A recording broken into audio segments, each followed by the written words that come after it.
Hello and welcome back to another episode of me looking at ships in Star Citizen, this time in Star Citizen version 3.13 at the moment. And we're looking at the Origin 100 series, the version before being the 125A, as it says on the display. And, well, let's take a closer look at it.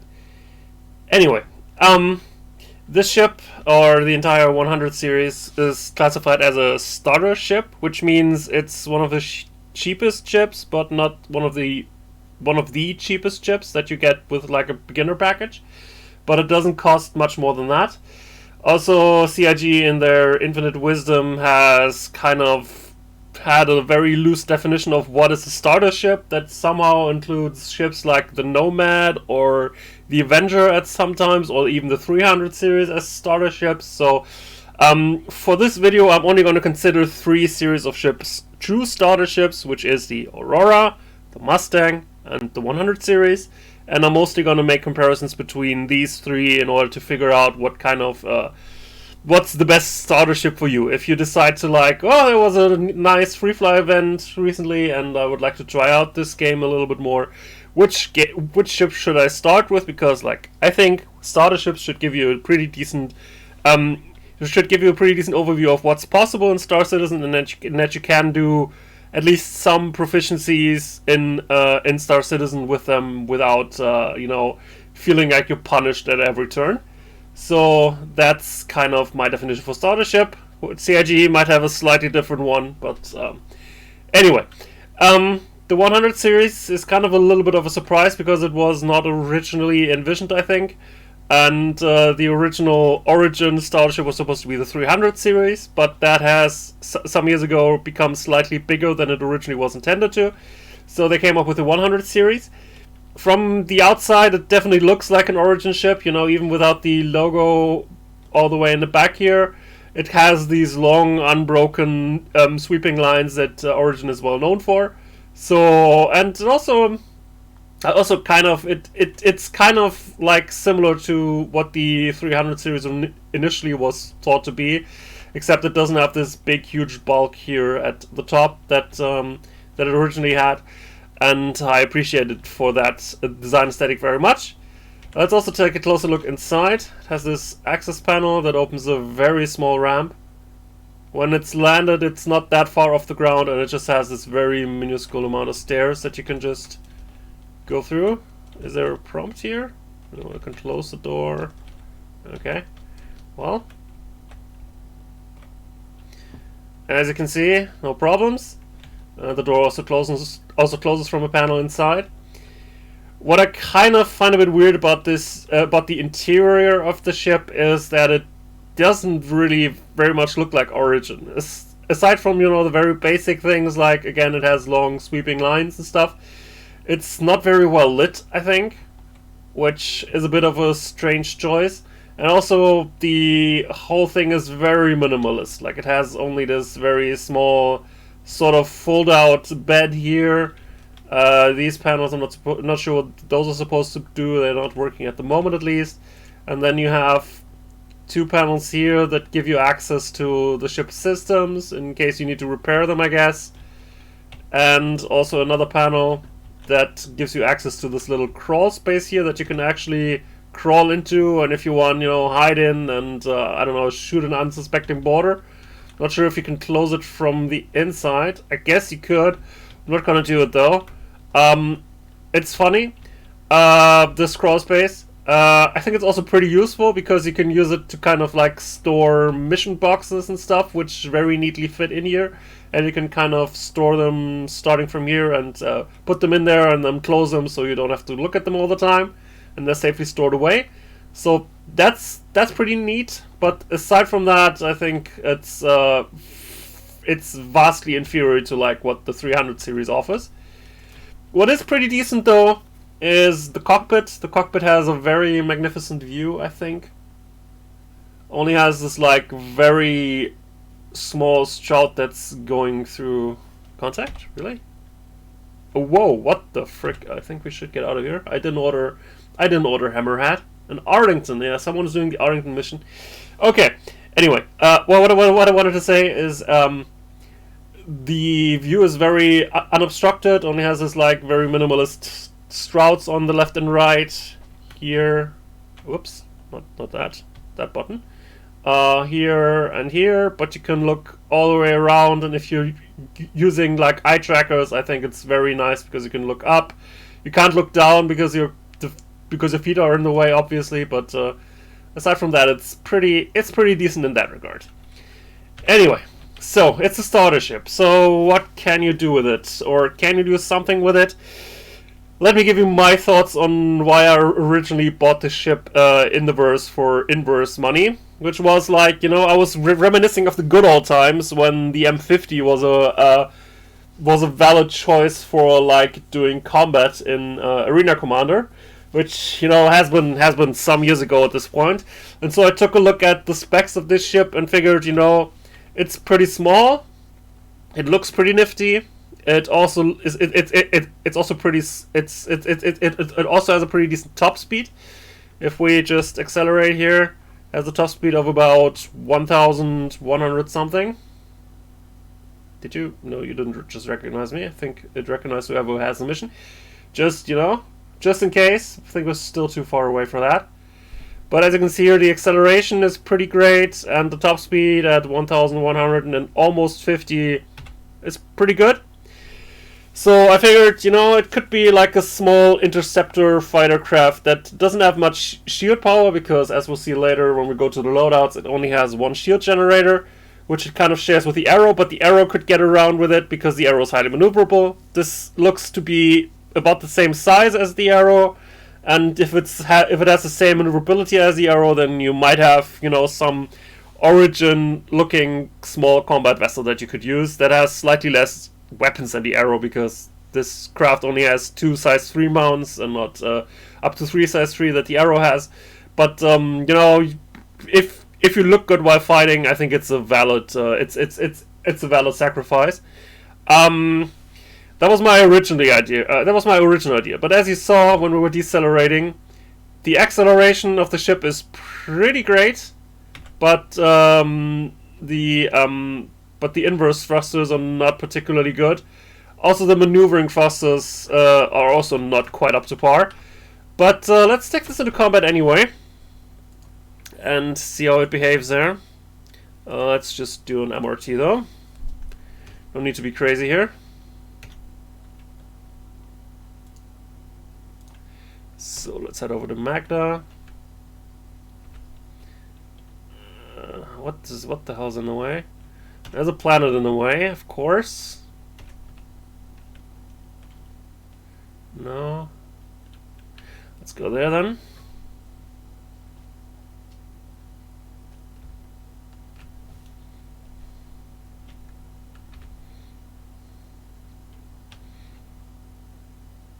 Also, if you didn't notice, the shields are critical because I was in combat earlier and the message just persisted, you know? So, not really worried that the ship is breaking apart, or it's just CIG working as intended.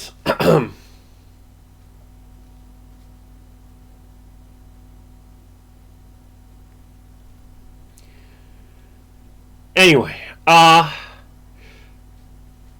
the combat performance. I think I can already kind of spoil the combat performance. It's decent enough, you know. It depends on what you expect. If you expect a new meta ship that kind of takes over the Arrow's role as a small annoying fighter craft that you can't hit and that shoots back very well, well, you're probably looking at a Talon instead, and not this. But it's still fun. If you like ships that are fun to drive and like to challenge yourself, then I guess this can be something for you. My initial hope was that I could work around the restrictions in the amount of weapons that the ship has by basically just outfitting it with scatter guns and using the maneuverability to get really close to an opponent and then just blow up scatter guns in their faces. Sadly, the ship is not maneuverable enough for that. As I said, the forward thrust is great, but the rest is not. So I just here ended up with Gatling guns, I think also neutron guns and neutron repeaters are fine range-wise, because you'll be quite able to keep an opponent in like 500 to 1,500 meter range, which is good enough for neutron guns, but not quite good enough yet for full-on attrition slaughter. So I think those would be a pretty decent choice, and it works. You know, don't expect to work it to work too well against bigger targets. I think we just had someone there. Now its escorts are coming. Let's also deal with those.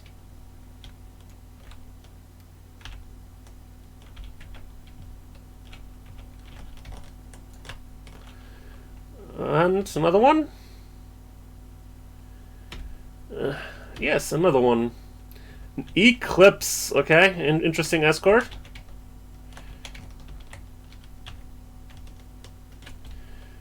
I guess in case I brought my, I don't know, my 890 jump, the Eclipse would have been an interesting escort for that guy. But anyway, as I saw, it works pretty well. But if you get much higher than MRT missions, you might be shooting at your target a while, and if you make mistakes, it only has one shield generator, and that might be a bit of a problem. So you might be wondering, okay, so combat is not too great. What else can it do? Well, the speed and the acceleration I talked about earlier is actually pretty interesting, or more interesting at least than it was in previous patches at the moment, because we have very special new missions that were kind of inspired by the assets that we first saw during the Xenothreat event, where we had different kinds of special cargo that needed to be taken care of. And for one type here, you now have a mission type where you have quantum travel sensitive cargo, so you need to go to a place, pick it up, load it into the ship, and then fly somewhere without quantum traveling somewhere in between, which this ship is technically ideal for because it's one of the fastest, it can accelerate fast. And it also has another feature that I haven't talked about yet, but probably should, and that is the air system, which is just a fancy name for it has a really great hydrogen recovery system. As you can see, I've been flying around with it a bit, and the hydrogen is still at 100%. Hydrogen is normally used for kind of like every normal flight operation that's not quantum drive. So as you see, if I start accelerating, the hydrogen goes down a little bit, but after I accelerate it to max speed and we don't need thrust anymore, it's gonna very quickly refill. So the ship's got that. It's very efficient at flying for long distances by just being able to recover its hydrogen very effectively. This also works reasonably well if you're cruising around planets like you have to do for that mission. So kind of the golden zone for this appears to be that it can still fly around like forever if you're able to maintain a thrust of about 70% or lower. In that case, it will recover hydrogen faster than it's going to use it up using thrust. And if you fly high enough in a planet's atmosphere, you can go both with max speed and just use that amount of thrust. So it's pretty great for that, because you don't have to worry about fuel, and it's going to get you there pretty quick, and you have a large enough interior plus that crawl space to also neatly store those mission boxes. So it's got that working for itself, I guess. Also, there's another type of mission where you need to find Zeta Prolonite, which is the time-limited kind of cargo type, which a few minutes after you pick them up from their secure container, they're gonna explode. I think the timer is like something around 13 minutes or so. So in that time, you need to pick up all of those containers and bring them to their goal, which this ship is also pretty great at, because it's big enough to get to store all those containers, and you don't have to worry about fuel, so you can do this mission over and over again. However, my problem with these missions is I find them a bit boring, and this mission in particular, while it looks amazing with 20k alpha UAC, particularly if you're just starting out, it takes a long ass time. Like this one is taking place in Hurston, Pinewood and Hurston and Thetis and Hurston. So the targets are randomized, and but they don't really need to be close. That's Thetis, and what was the other one? Pinewood. Yeah, I actually this time here in this specific mission, they're actually reasonably close to one another. But I had like one that took me from somewhere around Lowville here to like pretty much on the other side of the planet.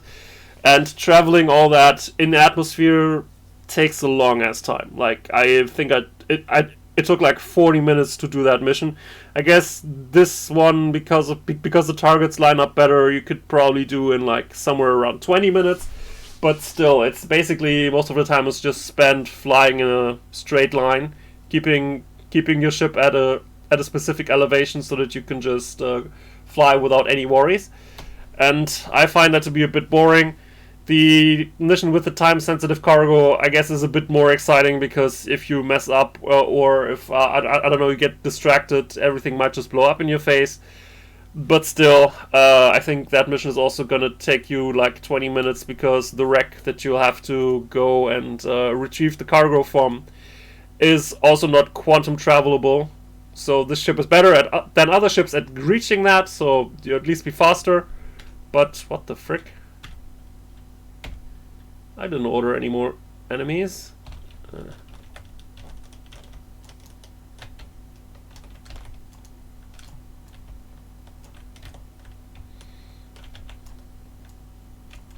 And also moved away from the mission point, so I guess it must have been, I don't know, pirate encounter or something? I don't know. Anyway, so the ship is good at those kind of missions. I just don't think those kind of missions are very entertaining, and you know, so yeah. But interestingly, I think it does kind of manage to give this ship its own little particular niche. Is something else coming? Is it Hurston? It's an Anvil Hawk. Let's just stay here, or I get a parking ticket or something.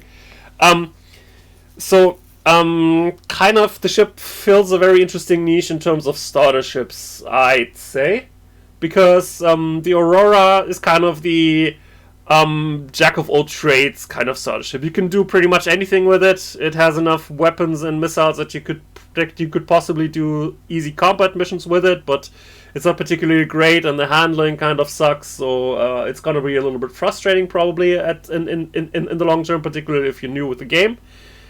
But technically you can do trading with it, you can do box missions, you can do pretty much any mission that exists in the game right now just using an Aurora. Just some are going to be very difficult, and some of the more sophisticated combat missions are also probably going to be next to impossible unless you're really skilled and have very decent equipment. So there's that, but you know, it's theoretically capable of doing that.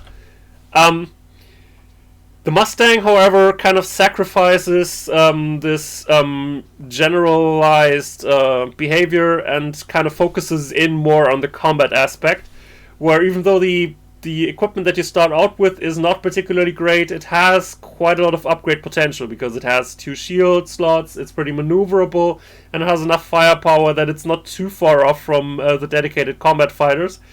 So you could kind of build that thing up to like a decent combat vessel on its own, that at the point you start earning enough money to upgrade a ship, you're probably thinking like, yeah, I could buy a slightly better combat vessel, but maybe I'll just gonna try out something else. So if you want to hone in on the combat, the Mustang is pretty good. However, you can't do box missions with it, because the storing rack that you're supposed to store mission items on currently doesn't work, and it doesn't have an interior, so you're kind of losing out on everything that has to do with that type of mission deal. This here, on the other hand, the 100 series kind of hones in on that and says, you know, if you just want a ship that can just take you to some place, do it in a pretty decent style and in a pretty decent handling and speed, then this ship might be for you. Because the combat capabilities are probably well below the Mustang, and it doesn't have too many options in terms of upgrading. But it's fast enough that you could also just avoid combat encounters by just zooming away, because and enemies are probably not going to be able to catch up to you. If you install stealth components, as we'll see later when we talk about loadouts, you're also going to be having pretty low signature on top of that. So you could also just sneak through places. And if you just want to do box missions and maybe sometimes some low-end combat missions, then this ship is pretty interesting, and it kind of remains useful, unlike the other ships, which are eventually going to be just outperformed by the next logical upgrades. Like the Aurora is vastly outperformed by just the Avenger, let alone any bigger and more complex ships like the Cutlass or the Constellation. And the Mustang is technically outperformed by dedicated fighter craft. This ship will always remain relevant. It's kind of like a shuttle that even if you're at some point end up with like a big ship, like an 890 Jump or whatever, you could still keep the ship around as your own kind of personal shuttle that you could store in your ship hangar, and that if you don't want your big ship to take you somewhere, you can always just use this one and have a very enjoyable flight experience, and have means of dealing with situations as they appear, just by basically being able to outfly them and maybe even outfight them if you really have to. So I think it's an interesting niche, and kind of it's a starter ship that has some focus, but that doesn't get vastly outperformed by anything else. Of course, if you're looking for a dedicated racer, then the M50 is probably better. If you're looking for something faster, then the 350R is probably better.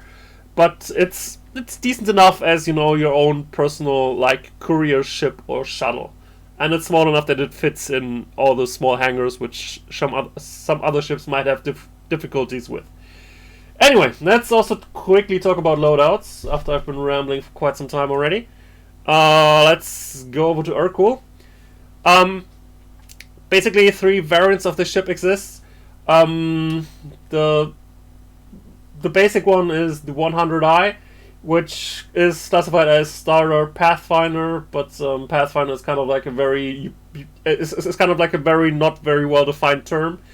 Similar to starter, so it can fly around and it has a scanner. It's kind of like the very base necessity of what a Pathfinder needs to be able to do, apparently.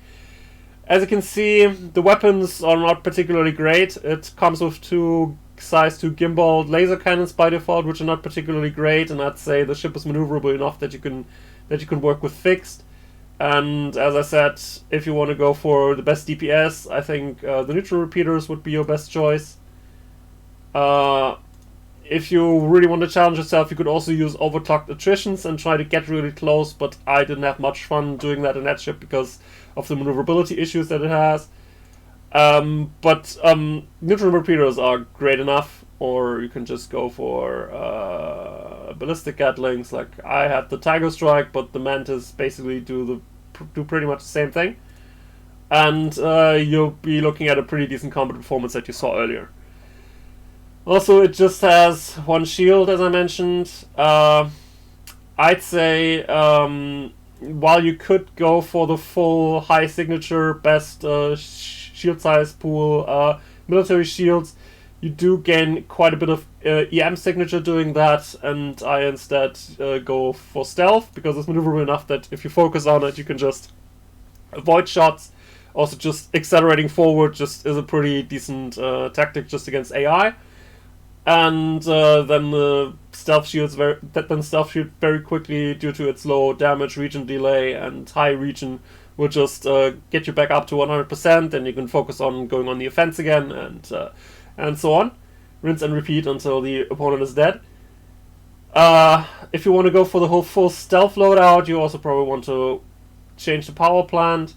You can also change the coolers, though, as you'll see by looking at the signature on the right, it doesn't really matter too much. But you also don't need the increased cooling capacity, so we might as well also go all in here.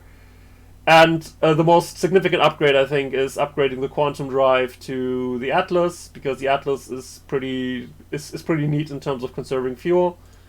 So at this juncture, you'll be having a pretty decent little shuttle that can do some fighting, though it's not a dedicated combat ship, and you can do missions with it. Mostly missions that involve either you directly or transporting some minor things with your ship.